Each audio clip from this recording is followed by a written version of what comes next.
Hey guys, Boomslang here, bringing you another video, and today we're going to be talking about my most anticipated games for E3 2016. So how we're going to do this is, I'm going to go over what I want the developer to show from the particular game that I'm about to mention, and then just kind of go on a ramble about what I'm excited for and things like that. First off is Battlefield 1. Now, as we know, this is being developed by DICE. This is going to be their next entry in the Battlefield franchise. Most recently, they did Star Wars Battlefront, and then before that, it was Battlefield 4. Battlefield Hardline was not a DICE-developed game. It was a Visceral-developed game, so it was a little bit different, and personally, I didn't really care for it. What I am hoping to see DICE show with Battlefield 1 is I want to see gameplay, because we haven't really seen any kind of extended gameplay segments. We've seen some teasers here and there and some ideas of what it's going to be like, but I want to see full on what this game is going to look like running on a PS4 or an Xbox One. And yeah, so I want to see that, and then I want to see how the PvP mechanics function in this game, because we had, you know, the pickups in Star Wars Battlefront, and then is it going to be similar to that, or is it going to stay true to the Battlefield franchise? You know, there's obviously going to be vehicles, there's obviously going to be planes, and all these different kinds of things in it, different guns. They've mentioned a little bit about weapon customization, but I just want to see how it all plays out in an actual match. Hopefully, I'm going to have time to actually play this at the EA Play event that they're hosting in Los Angeles. I signed up for it. I signed up on a day that I'm free, that Ubisoft doesn't have anything planned for me. As everyone knows, I'm going there as a Ubisoft Star player, so they have stuff all planned out for me.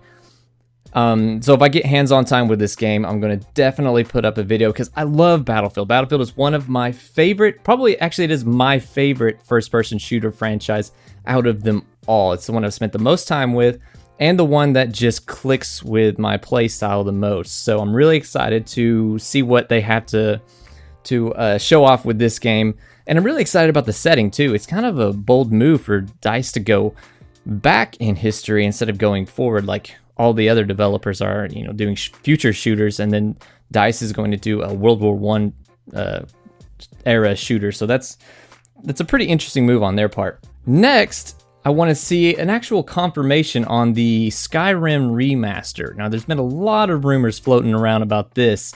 I've seen some posts here and there, some leaks on like Amazon and different retailer sites saying that this thing is actually real. Now, that would be crazy to me, because Bethesda has been really busy lately. They just released Fallout 4, and they have all their other developers working on Doom and Dishonored and all these different places. So I'm curious to see if this is actually a real thing. And if it is, I'm super excited, because we know it'll be coming to current gen, and probably, actually it would be on current gen. There'd be no reason for it to really come to PC unless they're just going to remaster for all three platforms. I want to see that, and I want to see them add mod support to it. As we know, mod support has come to Fallout 4. How cool would it be, or the Fallout 4 on Xbox One, so how cool would it be if mods came to Skyrim on the current generation consoles that we have? Ghost Recon Wildlands is another one that I'm pretty excited about. I haven't done a whole lot of research into this game, simply because I kind of want to be surprised about it, and I know there's just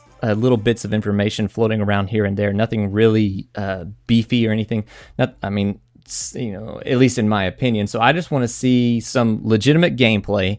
We got a little bit of a teaser of it last year, and we got a new trailer here recently. So I want to see what the gameplay is actually like.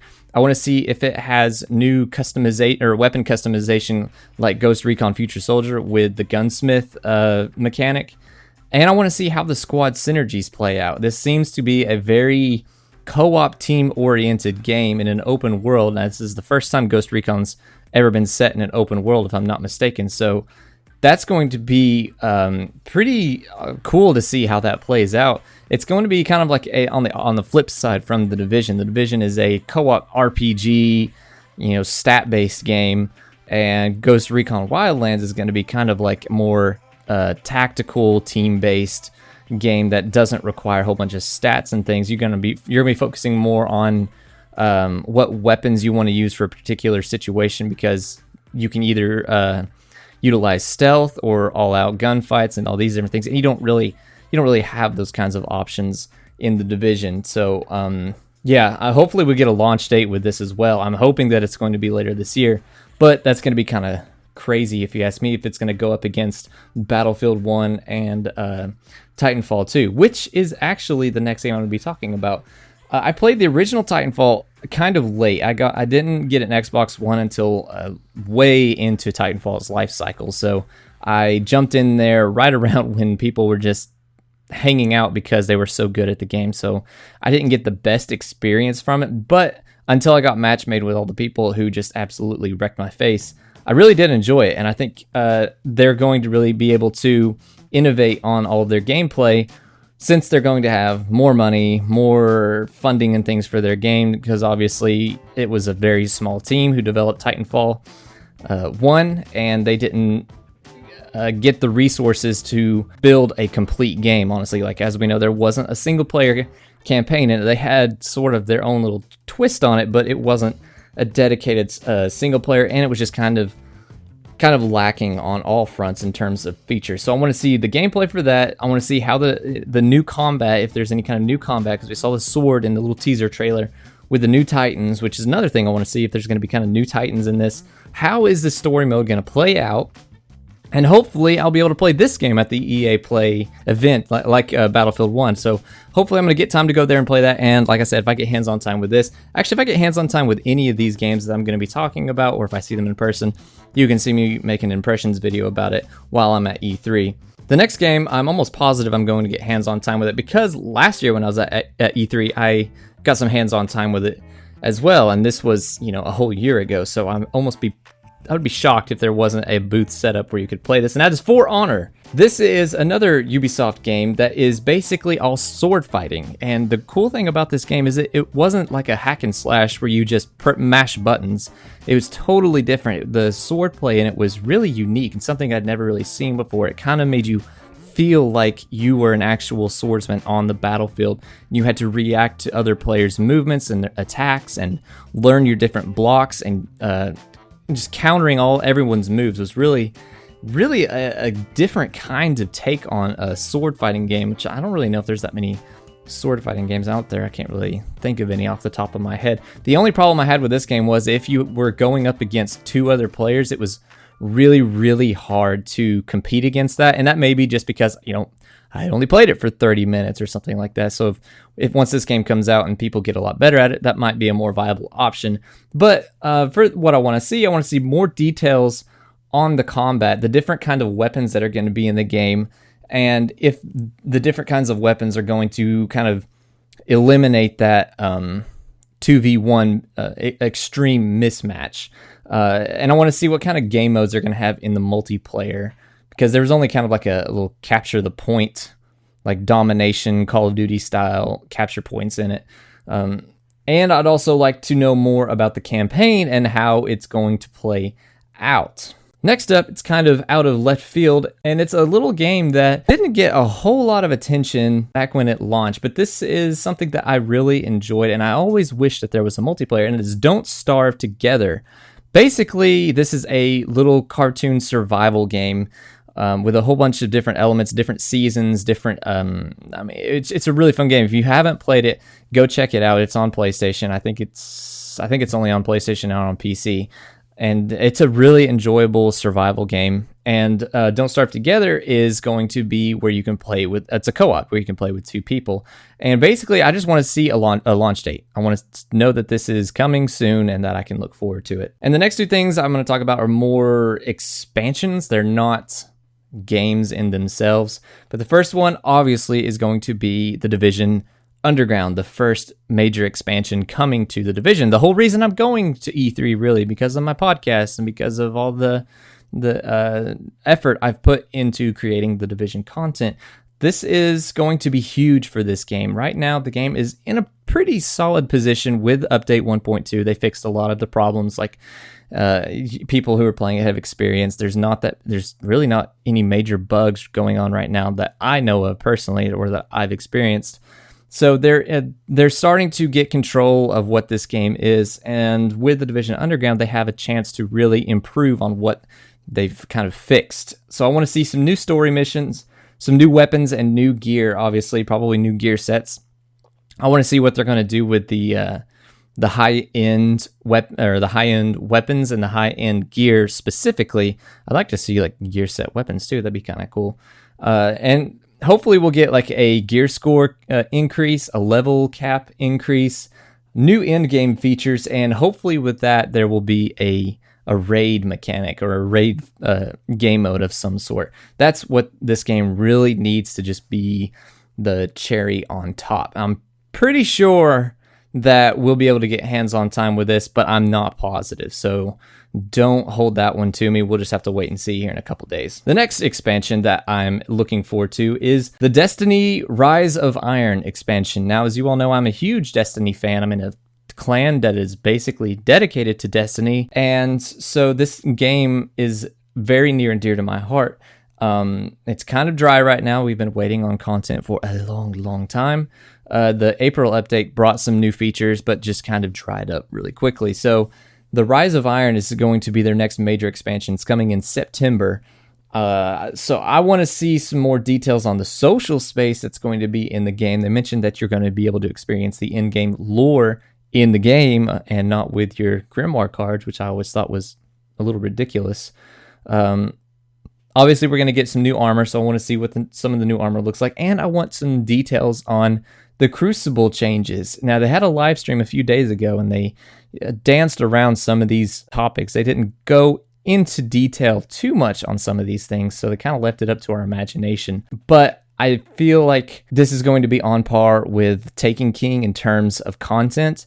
My only problem is, other than the social features and whatever these new Crucible features are, this is kind of just another like reskin of the Taken King. Yeah, there's going to be a whole bunch of new stuff to do, which I'm not complaining for, but personally, I just want a Destiny 2. I want a whole new game with new features, something different and new and innovative, because I played Destiny for years now, and this is basically just going to be another Taken King with a different look. You know, you can get mad at me all you want, but you have to look at it in a realistic way. That's kind of what it is. But don't get me wrong, I'm still excited and I'm still going to play it. The new raid and everything is going to be fun. Obviously, that's one of the big hooks for Destiny. On to the final two games that I'm excited for. That is Watch Dogs 2. We got a lot of details on this with their reveal stream the other day, which is really weird. I don't understand why these people are showing all of their games before E3, unless they just have a whole lot more information to show us at E3, which could be possible because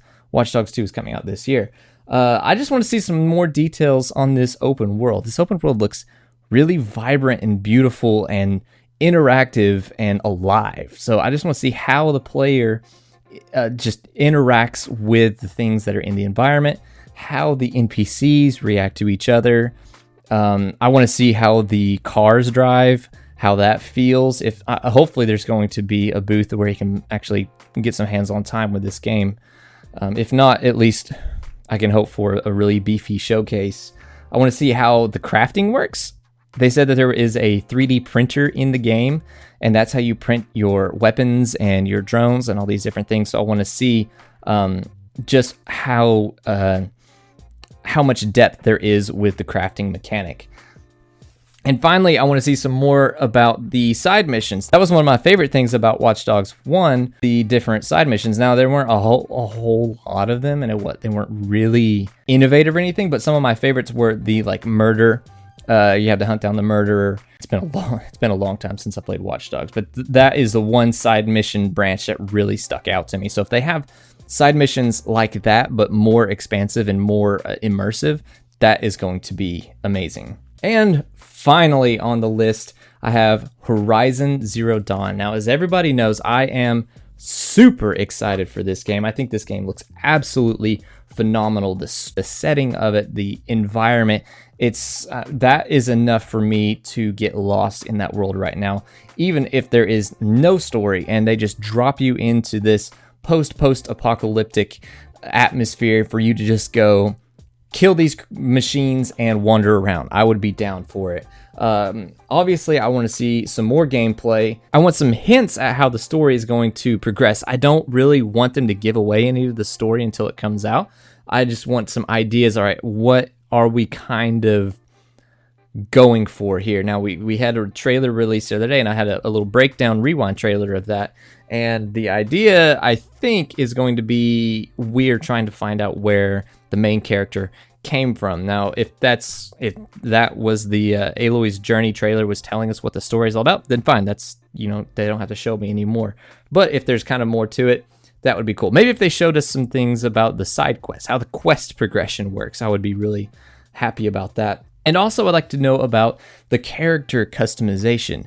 We saw some of the bonus features that come with the collector's editions are 2 skins that Aloy can wear. So that gives it away right there. There's going to be some pretty significant character customization. So I want to know just how far is this, or how in depth is this customization going to work in the game, and what kind of mounts can we have in this game? We saw her riding the bull-esque machine. Can we ride a Thunderjaw? Can we ride a Watcher? Can we ride these giant, I don't even know what you would call them, Brontosauruses, Brachiosauruses, or whatever, if you know your dinosaurs that you see in a lot of the gameplay clips. Yeah, this is the game that I am most excited to see. Second, obviously, is The Division Underground, but Horizon Zero Dawn, I think, is going to be probably one of the biggest games at E3. Last year, it won Game of Show from a lot of people, so I think a lot of folks are going to be watching out for this one to see what it features. But like I said, if I see these games, if I get some hands-on time with these games, I am definitely going to make some more videos about my impressions, just talking about how I feel about the game, what they showed, what I'm excited about, what I think you guys should be excited about. And yeah, I can't wait to bring you guys those videos. I'm heading out tomorrow, that is Sunday, June 12th, to go to E3 to be a part of the Ubisoft Star Player Program. I'm going to be at the Microsoft press conference. I'm going to be at the Ubisoft press conference. Hopefully, I can find a way to get into the PlayStation press conference. Then I'm going to be boots on the ground at the convention center, at the Uplay Lounge, and I'm going to be putting my hands all over any video game that I can touch to give you guys an idea of what's going on and what you can expect from these games that are coming up. So hopefully you are as excited for E3 as I am. And if you are excited for any of these games that I mentioned in my most anticipated games list, let me know in the comments and we can start a conversation. I want to hear what you guys have to say, what you guys are excited about. And until next time, thanks for watching this video. I am Boomslang, and I will see you in the next one.